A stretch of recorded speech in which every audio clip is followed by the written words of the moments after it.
Thank you very much, Huey. So it's great to see everybody here tonight. Wonderful that you're all here. And you know what? It's not a great night in Florida, so just as well that we're at home tonight. So that's kind of nice. Any rate, I'm going to soon be introducing our speaker for the night. But before I do that, I want to get back to Huey because he's got some information for us all. Huey, your screen is on. We are looking at your screen.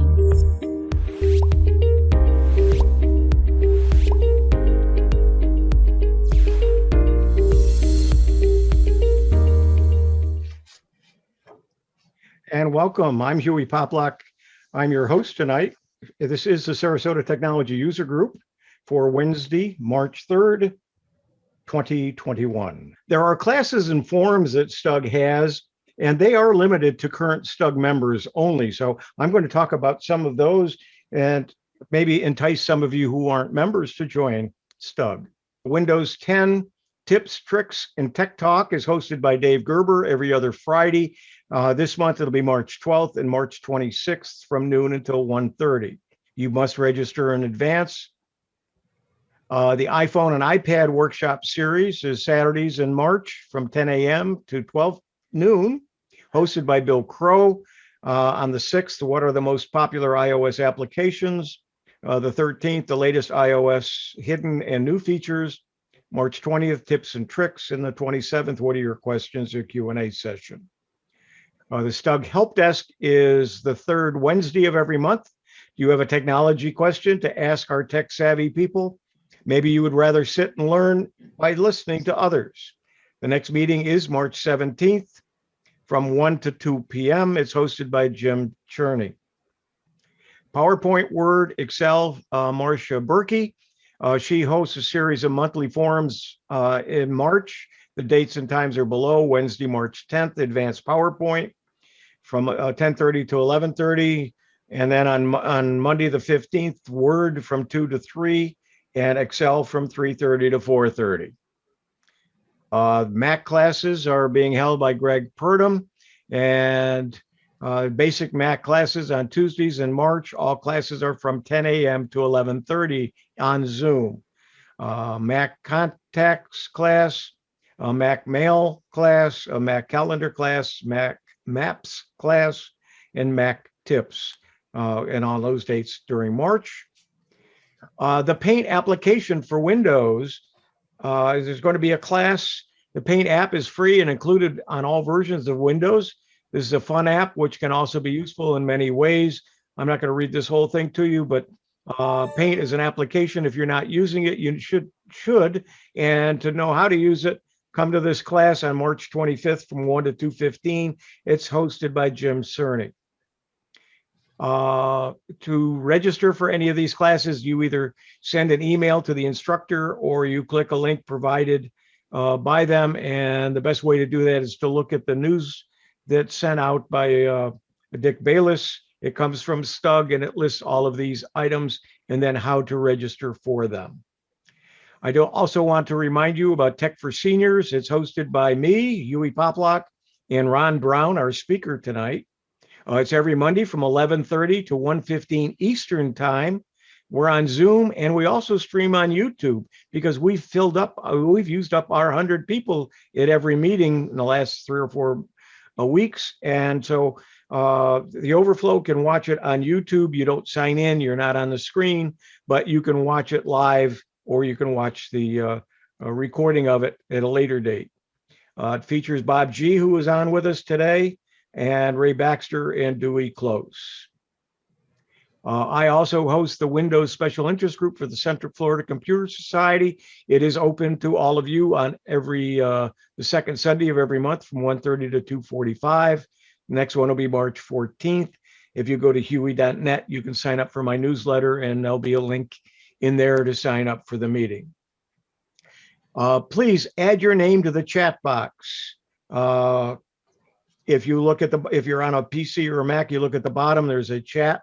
Go ahead, please put in your first and last name, your member, whether you're a member or a guest. And if you're a member and you know your number, please go ahead and put your number in. If you don't worry about it. If you're a visitor, please add the city and state where you're located. And if you're a member of a user group, which group? And the examples are down at the bottom. Don't forget about the STUG website at thestug.org, one of the best user group websites. And then also the STUG has a YouTube channel. And I was going to add a slide, and I don't think I did, and I forgot to. We also have a Facebook page, which you're invited to follow as well. Your STUG leaders and our president, Ann Ross, will now introduce our speaker. Ann? Thank you. Thank you so much, Huey. That was great. Really appreciate it. I'm so glad to see so many of you here tonight. Right now, we're at 71, which is doing pretty well. That's great. Well, that's not surprising because we have a great speaker, a great presenter tonight. And I'm going to be introducing him in a second. But did you know that in 2021, this will be the year of 5G phones, and fixed-base 5G will roll out across the United States of America and Canada. Is 5G ready, and should I consider upgrading my phone? Well, we've already had that question asked tonight by Lake Garen, but we're going to probably have a lot more questions in a little while. How does this compare to existing technology, and should I sign up? So, Ron Brown is retired, and he sold his medical practice and his other business interests and bought a fifth wheel, and he and his wife traveled as full-timers for 2 years. For a variety of reasons, they ended up in Silver Ridge RV Resort in Mesa, Arizona, and bought a home without wheels. Ron serves as the program director for the resort's very active computer club that is now a membership of about 200. He loves technology. He spends his spare time doing presentations at resorts in the East Valley and teaching a variety of programs in his resort. He's a member of the APCUG's Speakers Bureau. And tonight he is going to tell us all about 5G in 2021 and what we should expect. Let's give a big STUG welcome to Ron Brown. Ron. Thank you, Ann. Thanks, great. Thank you. Thank you. Welcome, everyone. Do you want me to share my screen now, Hugh? Do you want me to share? Is that okay? Share it and get going. I was muted. Whenever you're ready, go ahead. You're ready. Okay. Yeah. We will share it, and that should be fine. And we should see a share here. Huey, if you give me a thumbs up, if you can see my screen. Everything looks good. Okay. We'll start. Show from the beginning. All right. So good evening, and the topic tonight will be what will 5G mean to you? The talk is going to go on for about 3/4 of an hour. Just sit back and relax. You don't have to write anything down. Certainly there'll be lots of questions at the end. I'm happy to stay and answer them. And the presentation is online, so you can see it and replay it as well. So that's not a problem. If you want to share it and show it to anybody, that's not a problem. Now, the questions that we're going to answer tonight for you are, should I buy a 5G phone in February of 2021? I guess March in 2021. And who has the best 5G network? And what is the difference between mobile 5G and fixed base 5G? So those are 3 questions that I hope to answer. These are the common ones that I usually get asked when I give a 5G presentation. So hopefully, if I haven't answered those questions by the end of the show, please ask me. I wanted to just tell you where we are today with 5G technology. If you look at this is a map, of course, of the world. If you look at the world, you'll see that the dark blue is countries that have are actively installing 5G networks. And you'll see, of course, there's Canada, the United States, Brazil, Australia, and of course, some other countries around the world. If you look at the lighter blue, you'll see that it's mostly Asia and China, and they actually have installed 5G networks and have had networks running for about 3 or 4 years now. And of course, the green areas are countries that are looking at trying to get the capital to start installing it. So that's where we are right now. We certainly have a variety of countries at different phases in the 5G, but clearly Asia and China have had 5G for quite a while now. And in fact, last year, the Chinese Ministry of Science and Technology laid the groundwork for 6G. So in fact, their networks are being planned now for the next generation, which is 6G technology. So lots of changes occurring. And the 6G speeds could reach 1 terabyte per second, which is about 8,000 times faster than 5G. So we're getting pretty fast here. You're going to need a seatbelt pretty soon to use a phone. So I want to just go over a bit about the history of technology and cellular technology. This is one of my favorite pictures. I love this picture. This is a picture, of course, of Don Johnson in that famous show called Miami Vice. And in this picture, you'll see he has one of the first cellular phones. This is actually an analog phone. This is a 1G phone. And this was taken in the early 80s. I still like watching the old shows, and that was a pretty cool show and pretty cool phone.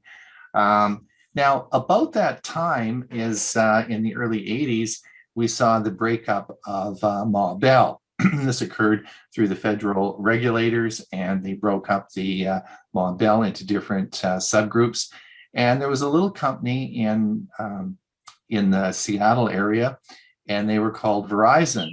They got about 200,000 customers in the breakup, and they were given that, and they got their marching orders and said, "Go forth and multiply." So here we are. We now have Verizon sitting, and I would have liked to have been the fly in the boardroom when they sat down and said, "Okay, what are we going to do?" But obviously, they decided they were going to build a national network and be very successful, which of course they did. But one of the things that as we went through this development stage, we went, of course, through 1G, 2G, 3G, 4G, and we're now at 5G. So what did all this mean? Well, we had 1G, which was, of course, the analog. And those of you who had an analog phone and wasn't digital probably remember the days I had one, and where you got the frequencies crossed, and you got someone else that was like the old phone systems where you had to call the operator to make a phone call. And so it wasn't really very well. And so it was 2G, which was really the first of the digital stage. And digital was where Verizon started to take over. And it was that they decided to move ahead and build their national network. Now, when they were going to build their national network, they had to decide at that time, what standard that they were going to use. And I love giving this talk because all of you probably, a lot of young people wouldn't remember this, but does anyone remember Beta and VHS? Remember Beta and VHS, Betamax? How many of you went out and bought a Betamax because you did all the research and you knew that Beta was going to be the best, right? And I know Huey probably did that because he's a smart guy, and he probably bought a Betamax. However, of course, what happened is VHS came along, right, and ultimately became the standard in the world. And of course, Sony dropped Beta. Well, what happened with 3G technology is the same thing. There were two standards in the world. One was called CDMA, and the other was called GSM. And Verizon decided to go with CDMA, as did Sprint. And so their 3G networks across the United States was built with the CDMA networking standard, and all the other countries, all the other companies in the world all went with GSM. So what does that mean? If you remember back in probably in around the year 2000, you probably remember all those flip phones we had, and they would never work. They'd work on a Verizon network, but they wouldn't work with AT&T. And if you had an AT&T phone, it wouldn't work with Verizon. And so it was because one was CDMA and one was GSM. Well, that went on for a while, and that was fine. And then a little company by the name of Apple came along, and they brought in the iPhone. And the first iPhone that came in, I think it was maybe about 15 years ago, it became really obvious that the amount of data that was phones had usually been used for phones and texting, but nobody had really used them a lot for internet service. And so when the iPhone came along, the concept that, wow, these devices are going to need a lot of data. So 3G really wouldn't fulfill that service. And that's when we started to see the emergence of 4G. Now, the 4G is really utopia. You don't know how good we have it right now, because all phones work on all 4G networks. There is no such thing as a CDMA or a GSM network anymore. These have all gone. All the 3G towers have all been converted to 4G. So we have bliss. We have, doesn't matter what phone you buy, where you buy it, from who you buy it, they all work on 4G, which is great. Well, guess what, folks? This is all going to change with 5G. So we're going back a little ways here, but we're going to have some more speed. So now we're getting into 5G. So we're going to talk a little bit about that tonight. So that's how we progressed up to where we are today. Now the road to 5G is complex and certainly going to change the way we do a lot of things. And for sure, it's going to change the way we drive. It's going to change the way doctors operate. It's going to change the way that construction is done, movies are made, all sorts of things. That it's going to change the way that we that we function. And that's because of the speed. The speed is going to give us a lot more flexibility. Now, the top benefits of this will be safer vehicles, faster data transmission. But really what we're going to talk about today is a bit about reduced latency, and I'll talk about that in a minute. We'll have vehicle-to-vehicle safety, and including the vehicle infrastructure as we build up to this. Now, I was watching a show the other day. This is actually about 3 or 4 months ago. And I don't know if you've watched if you listen to Leo Laporte. He's one of my favorite broadcasters, and I listen to his radio or his podcast every week. And on there, he has a fellow by the name of Scott Wilkinson. He talks about movies, and Scott was at a conference on 5G and movies a few months ago. And now, if you just can imagine this, you all probably know how a movie is made. You have actors, you have a producer, well, I guess you have a director, and then you have a movie set, right? And so they go and they do their acting, and the director says take one, and they then film the actors, and that's scene 1, right? And then they do scene 2 and scene 3, and then after they get finished that, it goes to the film editing section, and that's probably a couple of weeks later. The film comes back and it's edited, and they can actually see what it looks like. So with 5G technology, they were showing them making movies, and that what happened is that as the actors are acting, the cameras are recording and sending the information by 5G directly to the film editors. The film editors are editing the film before the scene finishes. So at the end of the scene, the director and the producer are sitting there, and they're looking at the completed version of the scene that had been edited by the film editors. So that's just an example of how things are going to change with our with 5G, particularly in film editing. Now, you probably all are aware of the cable services. Last year, there were 33 million cord cutters that left the cable services, and they certainly, as we move ahead into a non-cable services, we'll be looking at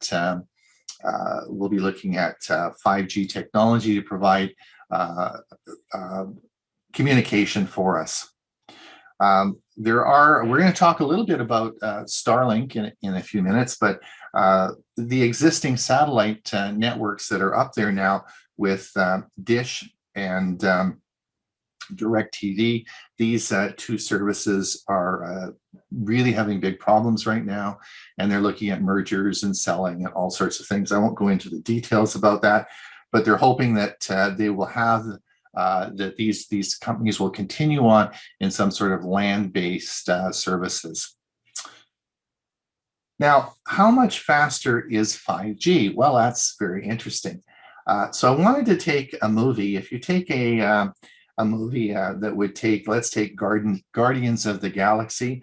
This is about a 2-hour movie. Now, on 3G, if you wanted to download this movie, it would take you 26 hours. In 4G, if you wanted to download it, it would take 6 minutes. In 5G, if you wanted to download it, it would take 3.6 seconds. So you can see the speeds that we're talking about. Now, it is not, you're all probably going to say to me, well, Ron, look, I can only see emails so fast. I can only, do certain things so fast. How much faster with this speed is my email going to be? And it really probably not. It's probably not going to make a darn bit of difference. What it will be, though, is with the increasing speed that we have the reduced latency. And we need to reduce latency for a number of things. Well, for autonomous driving cars. So if you see the cars in front of you here, you'll see, of course, they're all driving, and these are all autonomous driving cars. And you would certainly hope that the driver or the car that stopped ahead of you here would be the car behind would instantly stop. So you really need very, very, very low latency. For the surgeon who's operating remote in a different country, you may have them operating through robotics, and the latency needs to be very low. Manufacturing industry is huge with this. You absolutely need this type of technology to keep current and keep productive in manufacturing. So there's a number of things with the speed really brings the low latency, and it's the low latency that gives us the big advantage. Let's look at the speeds now that we have today and see where we are with our different services that people provide internet for us. And let's look at what we're talking about as far as speeds go. On the left-hand side, you'll see, of course, the slowest is DSL. You'll find that the maximum speed on DSL is around 100 megabits, and that's the maximum. It rarely gets that fast. You're looking at about 100 megabits download. Of course, everyone's all excited about Starlink. We actually have someone at Tech for Seniors, one of our viewers, actually is a fully paid up regular user of Starlink now. And it's very interesting to hear his stories and tell us all about it. But Starlink will range anywhere from, it's quite variable, but they're anywhere from 80 to 150 or a little bit better as far as speed goes. And this is, of course, Musk's all those satellites he's putting up in the sky. Cable is you're probably cable's an interesting one. If you'd asked me a few years ago, I would have said there's no way they would get up to a gigabit service, but now they have the software in the production, and they are up to, and I have a gigabit service right at my house now, a cable gigabit service. And I was noticing in the paper today is that they're offering a 1.5 gigabit service over cable services. So it's sort of interesting how much cable has come along. The wireless 4G LTE, probably the maximum on the 4G that we'll ever get, as the ultimate limit will be about 1,500 megabit download for the 4G wireless. Fiber optic, again, excellent service. Probably commercially, probably about 2 gigabytes will be the maximum we're going to get out of that. But of course, 5G will be for 5 gigabytes download and up. So 5G will be clearly way ahead of all these services.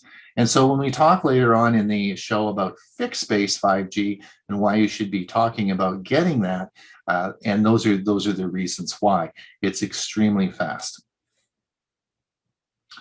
Now, it's actually good news all around, because this is the tower outside my resort at Silveridge. This was taken last year because I'm not there this year, right? And this is the Verizon tower outside Silveridge Resort. Now, in 2017, I did some testing on this tower from my house, and where I have a direct line to the tower, and I can see that it was download of 30 megabits per second. In network congestion, it was down to about 5. Not a great service. 2019, you're looking at 180 megabit per second download, and with network congestion, it only went down to 130 megabits. And again, you're looking at this tower probably will be running around 1,000 megabits, and we'll talk a little bit about why that is so. But what I wanted to point out is that we already have with 4G, one of the benefits of 5G is it's making our 4G go so much faster. So before you run off and say, I'm going to buy a 5G phone, it's not bad. I mean, 4G's doing pretty darn good and increasing rapidly in your area. So have a look at that and think about it, but it is pretty good signal. Who's going to pay for this? Now, we're going to talk a little bit about the specific 5G towers that are being built. Huey, you're pretty good with math. What's 1 million times 1 million? A lot. It's $1 billion. It's $1 trillion. It's actually $1 trillion. So there are 1 million towers in the United States, and it's about $1 million per tower to change this into a true 5G tower. And so that is $1 trillion. So that's going to take a while. It's going to take a little bit of time. It's expensive to convert these. And you will see how that goes. And probably this is going to occur over a few years. Now, I want to talk a little bit about the millimeter wave and what this is. Now, if you look when we talk about 5G technology, there's a lot of different levels of 5G, but the true 5G technology, the ones which has started from scratch as 5G, is a very small, and particularly with Verizon, they're going to be going with what we call a millimeter wave. And this is a very small subset fast 5G that they have available now. This is only available in small areas of very urban areas, but this is called the millimeter wave. And this is what gives rise to the 5 gigabyte download because of the technology that is being developed to do this. And this is not all across the United States. It's not in every area. It's only available in a few blocks in very downtown urban areas, but this gives you the really fast 5G. Now, this is where I get to be as a guest speaker. I get to use fancy words, really complicated words, but I'm going to make it so simple you'll understand. So I don't want you to be scared away by millimeter wave, small cell towers, a massive Nemo, beamforming towers, or duplex scanning. So some complicated, if you're a speaker, you got to throw some complication in here so you look good. But I'm going to explain this to you, but this is what we use when we talk about millimeter waves, or these really fast frequencies. So the first thing is that the frequencies that we use for 5G, the faster and the higher the frequencies, the more frequencies we can have, the greater bandwidth we have, and the faster it is, the higher the frequencies. So what millimeter waves are is they're the very high end of the frequency. We've always had millimeter waves in the past, but nobody ever wanted them because it didn't penetrate glass. It doesn't penetrate walls. It doesn't do a lot, but we can make an awful lot of them. And this is this whole spectrum of a high frequency, and that's called the That's called the millimeter wave. Now, to give you an example, the current waves that we use for 3G and 4G are around 1 or 2 gigahertz, but we're talking for the 5G around about 70 gigahertz. So it's a much faster wave. Now, one of the things that's going to happen in your neighborhoods is to implement the true millimeter wave, the 5G, is you're going to need a lot of aerials. And this is the type of, and you'll probably need an antenna on about every 10th pole, probably a light standard like this. And this is a light standard that you'll see here, and it has a 5G tower attached to it. And you're going to need about one of these aerials broadcasting about every 10th home.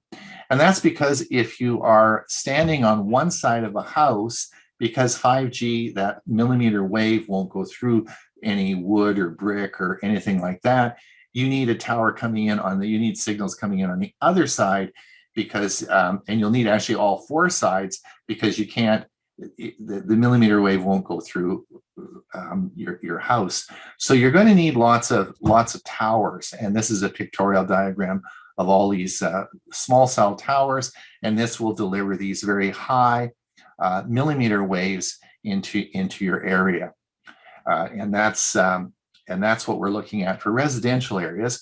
But as we get into more congested areas, we need what we call massive MIMO, or multiple in, multiple out towers. And this is some of the towers that would be examples of the Nemo Towers.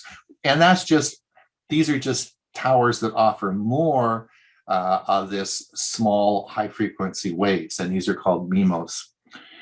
And if you look, those of you who, well, you're not in Mesa, Arizona, but this is the freeway right next to our resort. And if you go down, and on the north side of the freeway, you'll see every exit has a tower that is like this. And this is a 5G tower. Now, it's not, at least I don't think it was. It wasn't operational when I left. But because of the transportation corridor and the plans to use this for autonomous driving cars, the towers have already been put up, and the antenna and everything is ready to go. So this will actually be occurring quite quickly, and we'll be seeing autonomous cars driving down the freeway, and this is what's going to happen. But this is on the north side of in Mesa, Arizona. Now, the problem is that if we have these massive Nemo towers, and they're all sending out these crazy amount of these very high frequency radio waves, it's going to get very confusing with a lot of these waves. So we need another type of tower, which is like an aircraft control tower at the airport, and this is called the adaptive beam switching tower. And this is something that would look like this. And what this does, it's a control tower for all these beams. It controls how these beams go so they don't collide. So we can produce the beams, but then we need another tower to control how these beams move around. And that is called a beamforming technology. And those are the towers that we have. And this would be some examples of what beamforming towers would look like. Now, the last part of this is very interesting. If Huey had a walkie-talkie and I had a walkie-talkie and I wanted to talk to Huey, I would push the button and say, "Hey, Huey, what's going on?" And then I would release the button, and Huey would then push the button and say, "Ron, I'm here. You can go ahead and talk, over." But if we both push the button, and we both pushed at the same time, you all know what would happen. It goes squeach, it squawks, it goes, you know, because you can't actually broadcast over the same frequency, the same direction. That's not physically not possible. So that's with walkie-talkies. But you're going to say to me, "Ron, with cell phones now, we just have one frequency." Well, not so. Each call you make on your cell phone is actually 2 frequencies. There's an incoming and an outgoing frequency. Every phone call actually uses 2 frequencies. However, and this is a pictorial of this, is you have a train going on one track and a train coming on the back on the same. You can't have them all in the same track going there.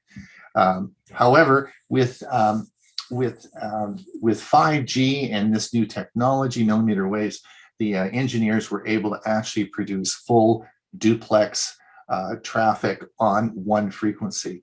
So we have all these small little waves going back and forth, and they're all going on, can actually go on one frequency now, and that's all part of 5G. So you put that all together, and that's what gives you a 5G or 5 gigabit download speed. So it makes it very, very fast. And that's what we call the millimeter wave, and you'll probably hear lots about that. And that is, but that's, as I said, a very small subset of the existing 5G network. Now,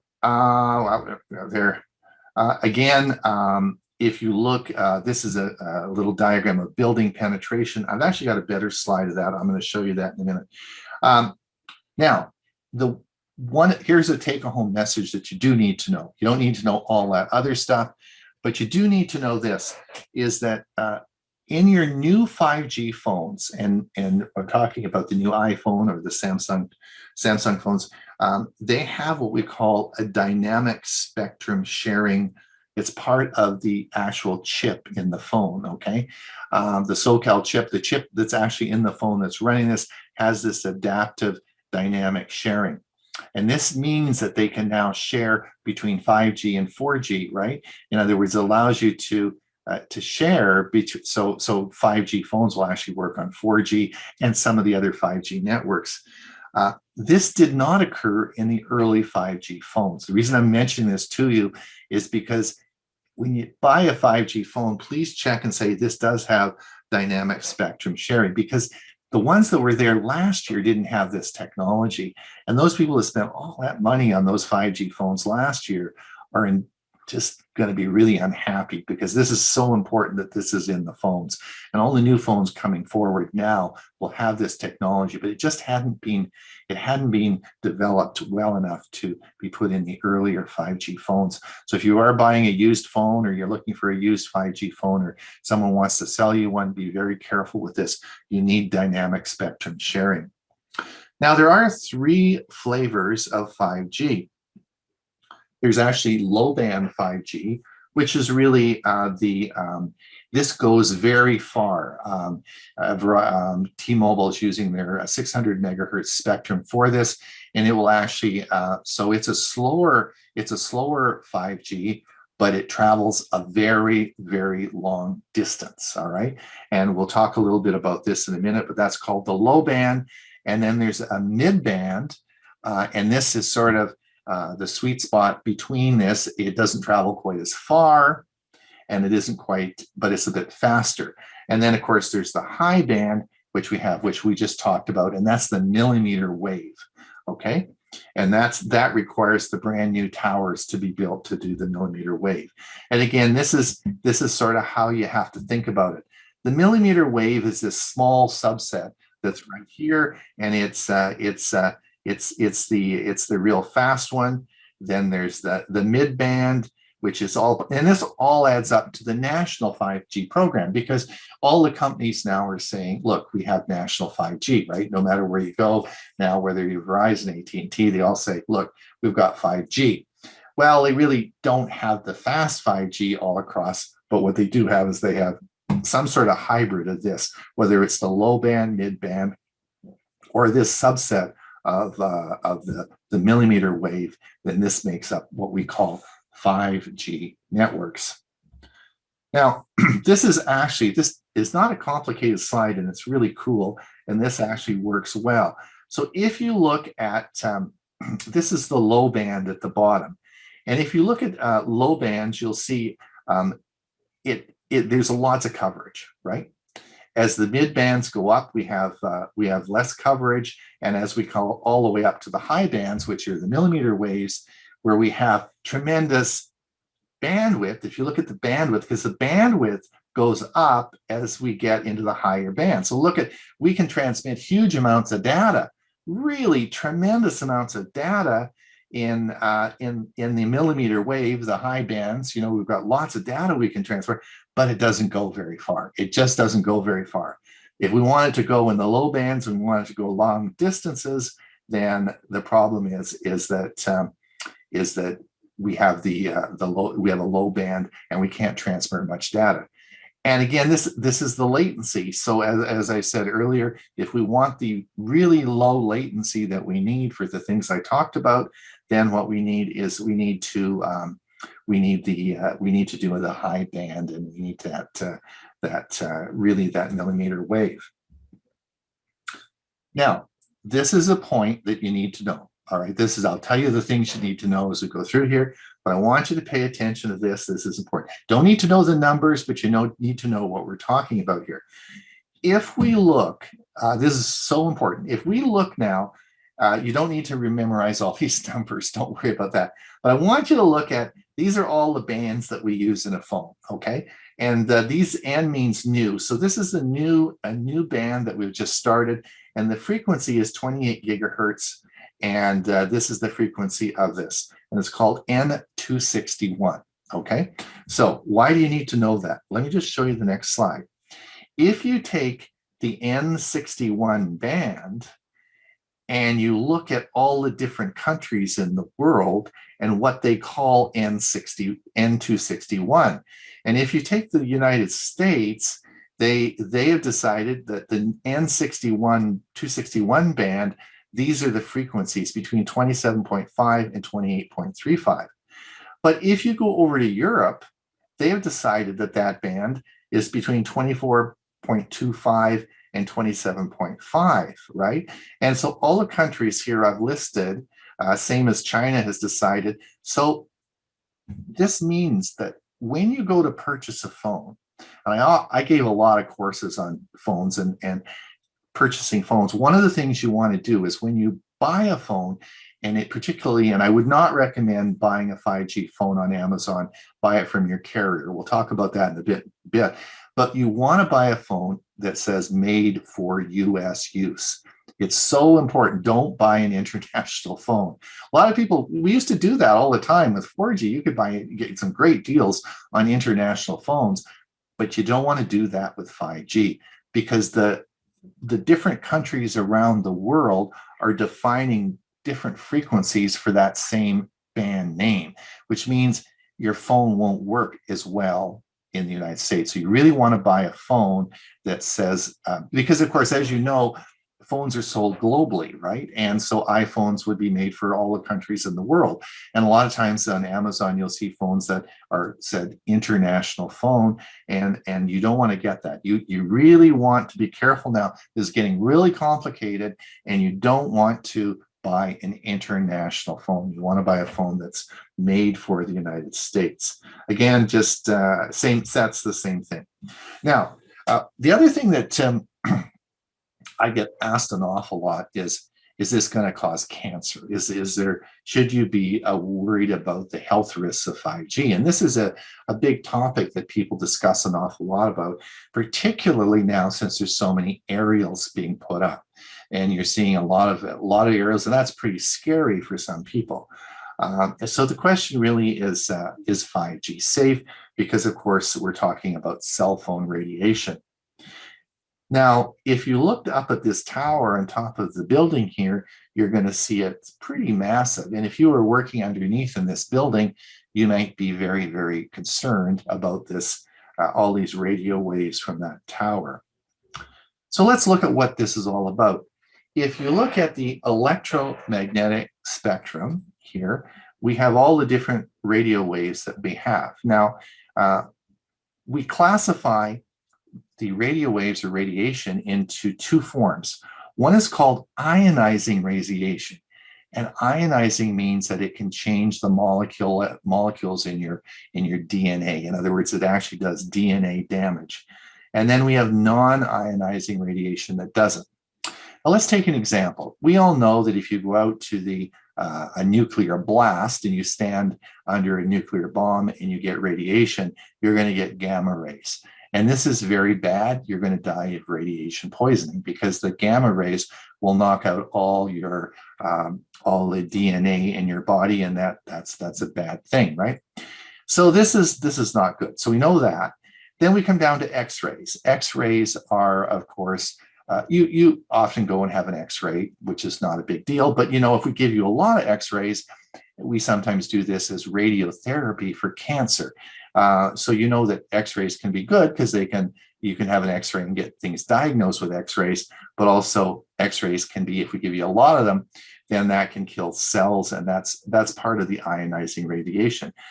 And all you people down in Florida that like to lay on the beach, you all know about skin cancer. And that's the ultraviolet light that comes down, and it causes changes in the skin, and that causes skin cancer. Now, as we move down into the lower wavelengths here, we have visible light, the light we can see, we have infrared light, and then we have very, very slow, such as we have microwaves, and then we have radio waves. And these, of course, are all part of non-ionizing radiation. And that's about where 5G fits. They fit back way down in here in the non-ionizing, very safe area. So you really don't need to be worried about this. We're not talking, this is sort of the area that we're looking at now, and it's extremely safe. Now, everyone says, what about brain tumors? And, I certainly had a lot of my friends recently that have had brain tumors and died, and a lot of and so I did some research on this, and again, the incidence of brain cancer is actually going down. It's actually going down. It's not going up. Over the years, we've tracked this a lot, and if you look at the actual incidence, it sort of stays the same each year, but it actually is falling off a little bit, and so that is a very good sign. And if you look at all the experts, the CDC, the FCC, the FDA, and the National Institute of Cancer, they all say the same thing, that there is no consistent evidence that non-ionizing radiation increases cancer risk in humans. So there's no evidence so far that this is a problem.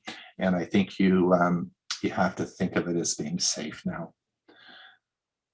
Let's talk a little bit about the Internet of Things. Again, this is how we will be connecting through Internet of Things, and also through low latency, and using it for autonomous driving cars. I think we've covered that. Will I need a new phone to use with 5G? Of course you will. Of course you will. Yes, now 5G will of course be backwards compatible to 4G, which is fine. But the question here that you're going to have to ask, and why it's extremely important if you're looking at a 5G phone, is that you talk to your carrier. And because these, as I pointed out with these bands and how it's being set up, it's all going to be a little bit different. And will AT&T's 5G work with Verizon's 5G? And how is all this going to work out? We don't know yet. And so it is so important that if you plan and you're living in Michigan and you decide you're going to come to Mesa for the winter, then you want to find out, well, who's your provider in Michigan and who's your provider in Florida or in Mesa? And will the providers be a benefit for you for 5G? So this is sort of important to know. And so you really need to, and this changes monthly, so you need to really be in touch with your providers, go talk to them, talk about the coverage where you live, and then plan your strategy on this. It isn't going to be as simple as just buying a phone and expecting it to work on all 5G networks. So that's so important. Are they going to be more expensive than 4G phones? Well, 5G phones are, they need more power. The first thing is that they need bigger batteries. There are not just one aerial in a 5G phone, there are 4 aerials. Each side of your phone will have an aerial on it, so they're more complex, there's more aerials. They have been, the original ones were heavier, although with battery technology getting much better, they are certainly coming down in size, but of course they are going to cost you more money than the phone that you already have, for sure. And so we need you to talk to your local cell provider and say, what is the best phone for my requirements? You need to, who has the best service in your area, because this will vary very widely. what is compatible with other networks. And sure, and also if you're going to travel to different countries in the world, if you're going to want to use your phone internationally, this is something you're really going to have to look at. I don't know the answer to this one yet. This is going to be very interesting as we move on. Now, let's talk a little bit about, so whether you get a 5G phone or not, your choice. But I do think everyone should get fixed base 5G. This is truly where you should be. What is fixed base 5G? Well, fixed base 5G is this. You'll have your house here and you'll have an antenna on the house. And the antenna, we'll talk about that in a minute, but the antenna will, the signal will be beamed from another tower. And this will be a 5G tower, and the signal will be beamed to the antenna on your house. Then there'll be a wire that comes down and it will come into a modem. And this again will be a modem that's provided by Verizon or whatever company you're dealing with. That modem then will plug into your existing router. So if you have a router in your house and you've got that, it just plugs into that, and bingo, you now have service in your house. And that is being now combined. And here's an example, by the way, down here, you'll see this tower, and then you'll see these houses here, and you'll see this is the beam that's going down, and that will connect to these houses, and then you will have 5G in your home. Now, why is this so important? Well, it's a darn good deal for you guys. We don't have it in Canada yet, but it's a good deal. You see, with the demise of the cable companies, as they carve up the land, as everyone is moving away and they're carving everything up, they all want you to sign up with them. So you're looking at having very fast internet, cell phone coverage, and internet, and television. And television, extremely cheap, really, really cheap. So sign up for as long as you can, because right now it's a honeymoon out there. It's and 5G fixed base is in most of your communities. If you go and ask your carrier right now, I bet you they say, yeah, we got 5G, fixed base 5G. But remember, this is stationary. It's fixed base. You can't move this around. You can't take it from Michigan and you can't take it down to Mesa. It has to remain in that one location. You can't move it around. And that's why we call it fixed base. And again, it's pretty much all over the United States right now. This is, again, it changes a lot, but this was, when I made this slide up, this was, Verizon was offering this for $50 a month, which was a very good deal. And I tested it. If you go to the Verizon website, you can type in your address. I typed my address in Mesa, and it wasn't available yet. I sure hope that it's available when I get back down to Mesa, because I'm going to sign up right away for it, because I need fast speed to run Tech for Senior, right, Huey? We got to do that. So let me just look at, I'm going to show you the a little video that I have here for you on some people's experience with Verizon's fixed base 5G. This was going to be a big step in the digital world. It's the newest, it's the latest, greatest technology. It's so fast, it's easy, it's like lightning. 5G Home has been almost revolutionary from my previous provider. The installation was probably one of the easiest installations I've ever had. The speeds are exponentially quicker than what I've had prior with other services. Easy, it's painless. The streaming and downloading is almost faster than my computer can write to my hard disk. This is perfect. I love it. Now I'm Verizon 5G Home person.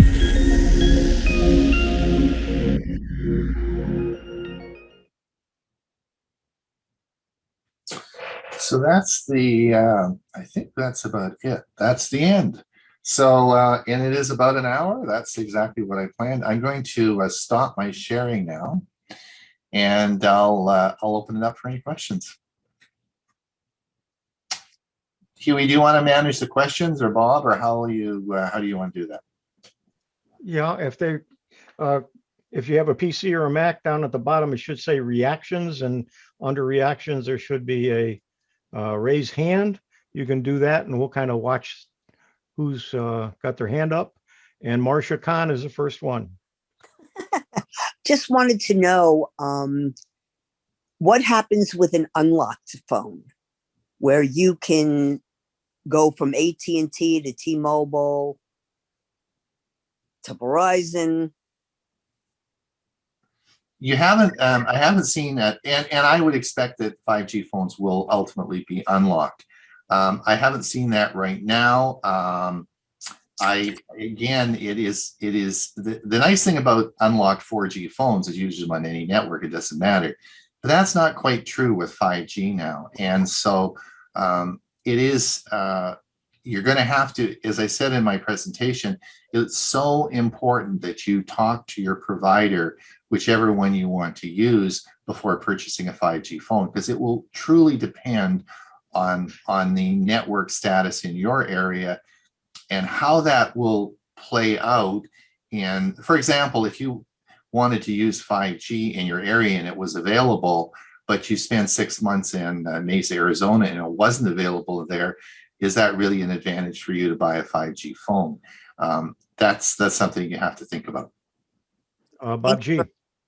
My Pixel 5 is an unlocked phone, and it is a 5G ready phone.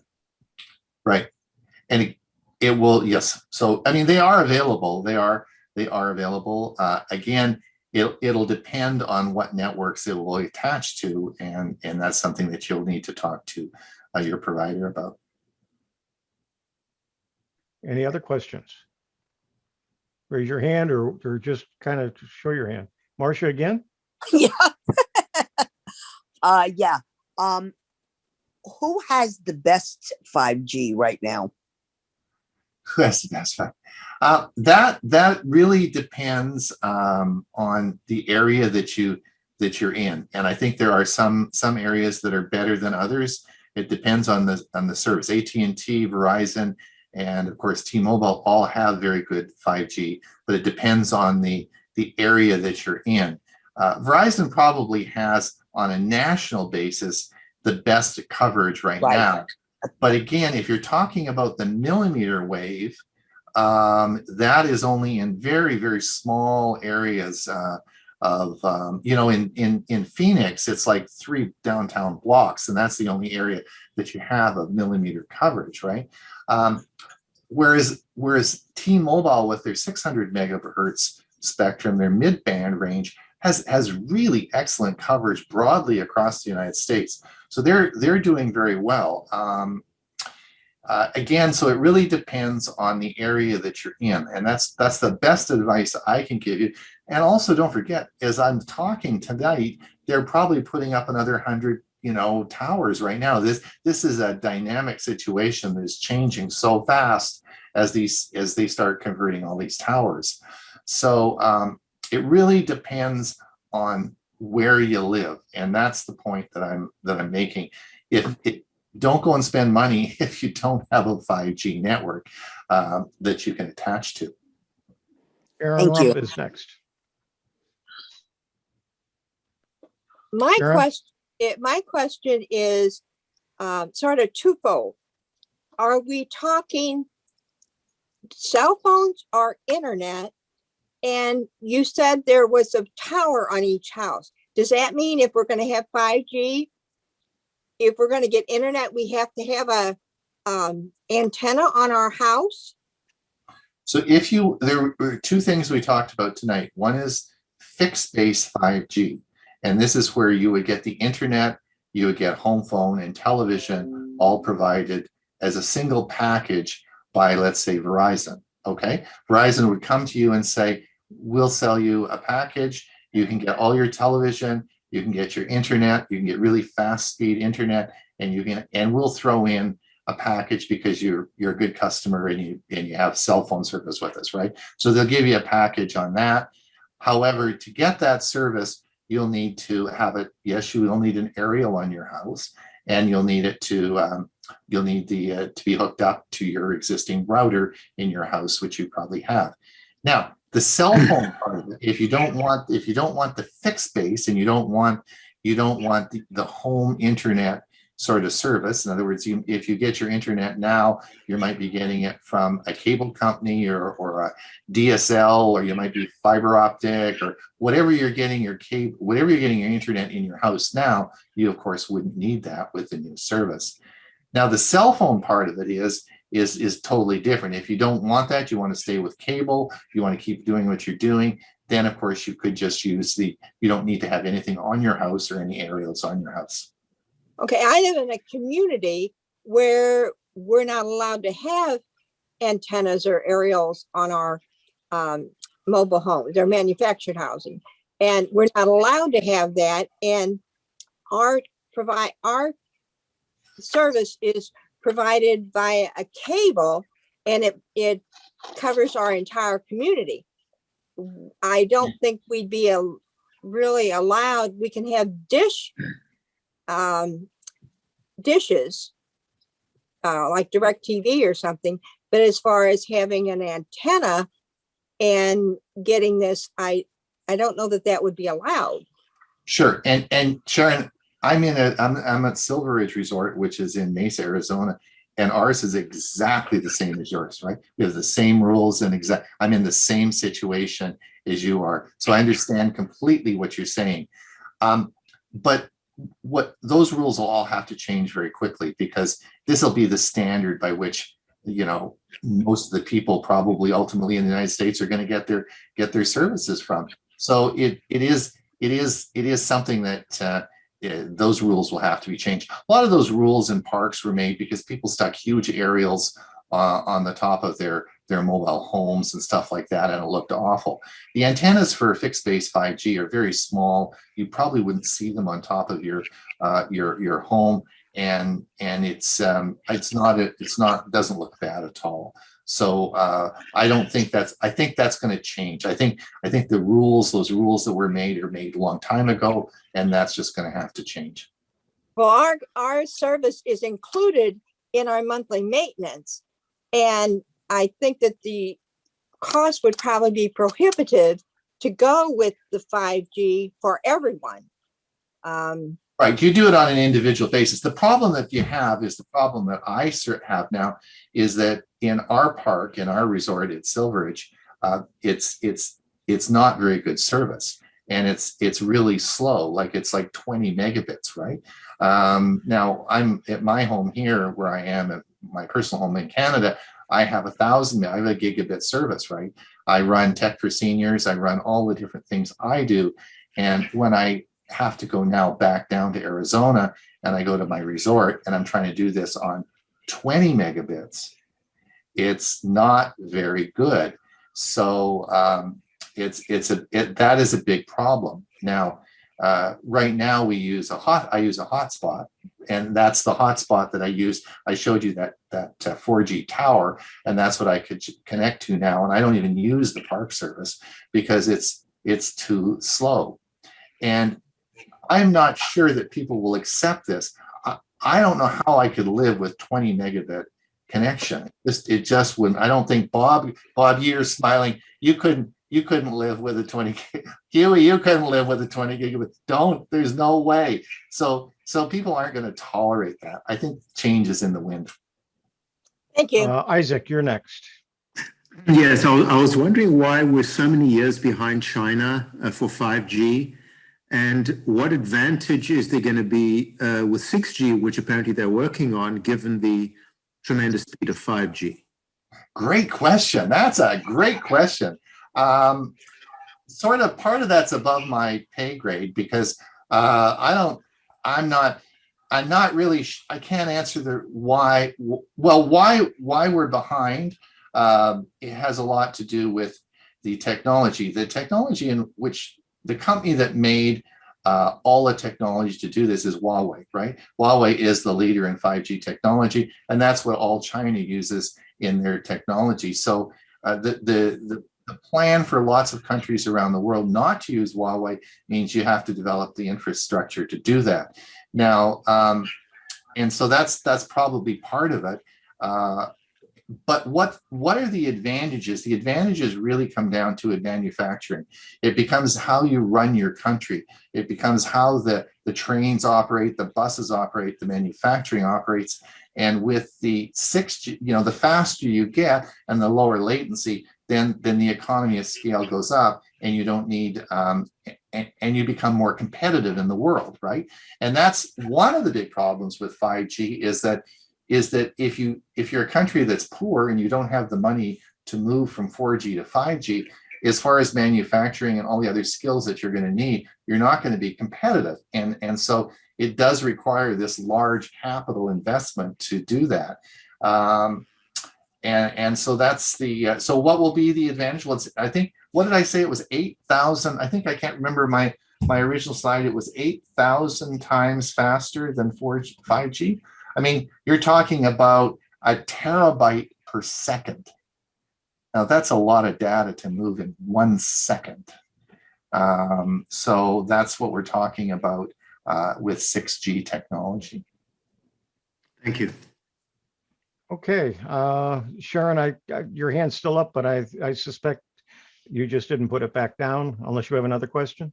No, I forgot to put it down. Okay, so that looks like all of the questions. Thank you, Ron, very much, and I'll turn it back to Anne. You'll unmute yourself and go ahead, and you can see if we're giving something away today, and always thank you, and all the things Huey. to wrap it up. Always giving something away. Gosh, I wish I could give that brain of Ron's away. That was fantastic, Ron. Thank you.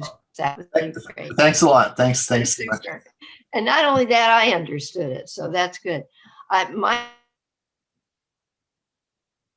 also wanted to know, like Sharon, with the, we've just gotten rid of those telephone poles that are sitting all over our highways and roadways in some of our cities. And now we've got these other huge things coming up, but you say they're not so big.